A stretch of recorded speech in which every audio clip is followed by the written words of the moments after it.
Hello, welcome back. You've made it all the way to lesson 9. Yep, Genesis 7. That's where we're at. And we're going to find out about the flood and Noah and all that good stuff. Today I'm going to read from the complete Jewish version because it has a little different wording and I think it's kind of important. It's relevant. Highly recommend you check out a couple of different versions when you study the Bible because that will help you with the different translations see a little different word structure that will help you understand a little bit more too. I like the Bible app. You can look at two different versions at the same time, side by side, and see the different wording. So let's jump into Genesis chapter 7 in the complete Jewish Bible. It says, Adonai said to Noach. Now, Noach is Noah's name in Hebrew. Adonai is what they called God. In your version, in most versions, most translations, at least newer ones, have changed Adonai to Lord because we took out God's formal name and put in the Lord, so it'd be more focused on Jesus, less focus on God. We'll get into that, I know, but I promise that's what happened. We'll figure it out. So, chapter 7. Adonai said to Noah, come into the ark, you and all your household, for I have seen that you alone in this generation are righteous before me. Of every clean animal you are to take 7 couples, and of the animals that are not clean, 1 couple. Also of the birds in the air take 7 couples in order to preserve their species throughout the earth. For in 7 more days I will cause it to rain on the earth 40 days and 40 nights. I will wipe out every living thing that I have made from the face of the earth. Noach did all that Adonai ordered him to do. Noach was 600 years old when the water flooded the earth. Noach went into the ark with his sons, his wife, his sons' wives, because of the floodwaters. Of clean animals, of animals that are not clean, of birds, and of everything that creeps the ground, couples, male and female, went into Noach in the ark as God had ordered Noach. And that's an important distinction because it says, it gives the impression that Noah got all of these animals into the ark. And what it literally says is they went into him. God, in some supernatural way, commanded them to go to Noah. After 7 days, the water flooded the earth. On the 17th day of the 2nd month of the 600th year of Noah's life, all the fountains of the great deep were broken up and the windows of the sky were open. It rained on the earth 40 days and 40 nights. On that same day, Noah entered the ark with Shem, Ham, and Japheth, the sons of Noah, Noach's wife, and 3 wives of his son accompanying him. They and every animal of every species, all the livestock of every species, every animal that creeps on the ground of every species, and every bird of every species, all sorts of winged creatures. They went into Noach in the ark, couples from every kind of living thing that breathes. Those that entered went in, male and female, from every kind of living being as God had ordered him, and Adonai shut him inside. It's another thing. God shuts the door. That's a big deal. The flood was 40 days on the earth. The water grew higher and higher, so that it was lifted up off the earth. The water overflowed the earth and grew deeper until the ark floated on the surface of the water. The water overpowered the earth mightily. All the high mountains under the entire sky were covered. The water covered the mountains by more than 22.5 feet. All living beings that moved on the earth perished. Birds, livestock, and other animals, insects, and every human being, everything in whose nostrils was the breath of the spirit of life. Whatever was on dry land died. He wiped out every living thing on the surface of the ground, not only human beings, but livestock, creeping animals, and birds in the air. They were wiped out from the earth. Only Noah was left, along with those who were with him in the ark. The water held power over the earth for 150 days. Talk about learning patience. Now, the key to this is Noah had to act. He had to do something. He couldn't just be fearful of the flood or think about what God had told him or pray about it. He had to act. He had to actually do something. And the really cool thing about it is God has prepared a final ark for us, Jesus. He is the final ark we're all going to get to leave in. So it's taught that, new in the New Testament, that grace is really just a New Testament concept, that it didn't really exist in the Old Testament, but it did. It was just like the New Testament. It was done the same way in the Old Testament. God granted Abraham righteousness. He didn't earn it. He called Noah righteous. He didn't have to do something to gain that. Abraham trusted God, and so God considered that a reason enough to give him the designation as righteous. Hebrews didn't really think in terms of working their way to heaven. That wasn't a thing. We've kind of been taught that they're very law and works oriented, but they're really not.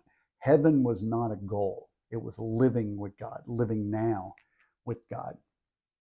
And what happened with Abraham being considered righteous and designated that, and Noah, is that's exactly how it works with us.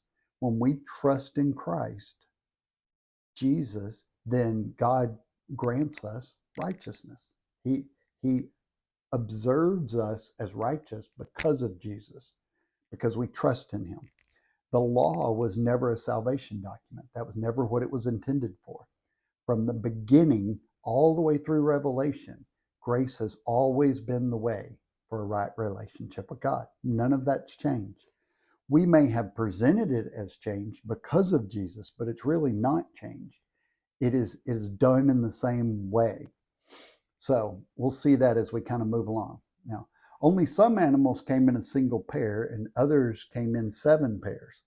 14 animals, 14 of each clean animal, but only 2 each of the unclean animals. That'll matter. We'll get there. For us, food is what we can eat. Like I can eat paper. But for a Hebrew, anything that's not kosher, that's not ordained by God to be food, they don't consider food. That's the way I feel about like lima beans. Technically, people think they're food, but they're really not. It says in Deuteronomy, don't eat anything disgusting. So don't eat lima beans. But food is only what God has designated as food. People don't designate things as food to the Hebrews. That was a Hebrew concept. Should be that way with us, but we'll get into that later too. So ritually unclean meat is not forbidden food. It's not food at all. It's just ritually unclean meat. It was never food for them in their minds. Because we have to remember the Bible is a Hebrew document written in Hebrew context by Hebrews. So prior to the flood, animals weren't even considered food at all. Prior to the flood, clean and unclean meant animals that God had told them were suitable for sacrifice. Didn't have anything to do with food. It was just for the sacrifice. So in the future, God's people are going to be removed by our heavenly ark, Yeshua. That's Jesus's real name. We call him Jesus. That's an English word. English wasn't invented for hundreds of years after he was on earth. He would have never been called Jesus. He certainly wouldn't have been called Jesus Christ. His name is Yeshua. The reason we call him Jesus Christ is because there's not a translation for the anointed one. So we call him Jesus Christ, and it really should be Jesus the Christ. And if you have the ESV, the English Standard Version, and then some I think the New King James Version, they're starting to add in the between Jesus and Christ. So if you've ever wondered, why do people, when they get mad, they say, Jesus Christ? That's not his full name. He was never called that in his lifetime. It's really Jesus the Christ, the anointed one. So that's a sidebar, but we'll get there, I promise. So then they get into the ark, and there's a 7-day pause. Can you imagine? You're in this ark for 7 days, and you start to wonder, did we make the right decision? Was it really God telling us to do all this stuff, or did we come up with it on our own? Is Noah crazy? We'll have to see. I'm not sure we can imagine what must have been going on through their heads and their minds with people screaming outside the ark, and there wasn't anything they could do. It was too late. So that's a concept we don't hear a lot about. But after the number 7, 40 is the second most used number in the Bible. In America, we don't really put a lot of weight on numbers and what they call gematria, which is the study of numbers. But in the Hebrew context, it meant something. 40 was used throughout the Bible, usually during a trial of testing or probation. Here's just a few of them.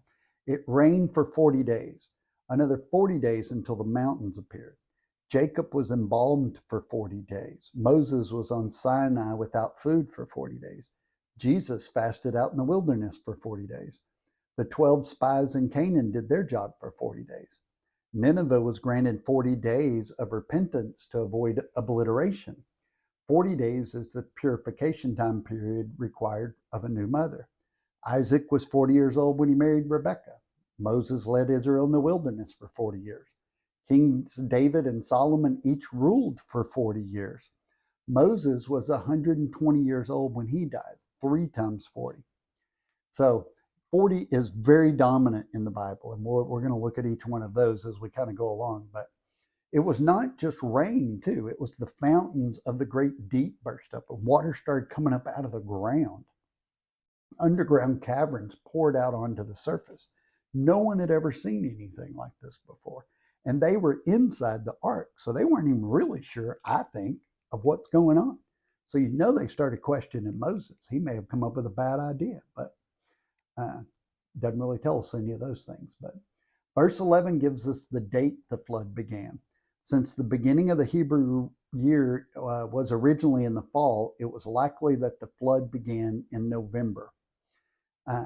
That's not real relevant, but it will come along as we go through the calendar of feast and those kind of things. So, and God physically closed the door. What I love about that concept is, just like Jesus, our only job is to accept it.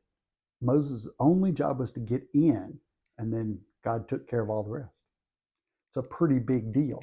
But this gives us the pattern that God follows. They don't change. He has very clear patterns throughout the Bible. And in order to understand the Bible, we have to not ask why. We need to ask what's the pattern. Look for the pattern, because we won't always find out why. It's very rarely ever answered in the Bible what why is. So that's a very important biblical concept when you're studying, is look for patterns. Now, verse 21 gives us the broad categories of everything that perished. It says all basar, flesh, animals, mankind died, in addition to birds and swarming things, mice, rats, stuff like that. But it didn't include fish or sea creatures, because in verse 22, the original Hebrew says all that had the breath of life died. The neshama, the life spirit, is what died. Plants don't have neshama. They don't have the spirit inside of them. So if it lived on dry land, it died. If it required an extended period of time on land, it died. Fish and other aquatic animals probably lived. Any amphibian that needed to be on land for a long period of time may have died. It depends on how long they had to live there. But the rain lasted for 40 days and 40 nights, but the water kept increasing for 150 days. Even after the rain stopped, the only life, the only nefeshma, living beings are in the ark. So this is going to get really exciting.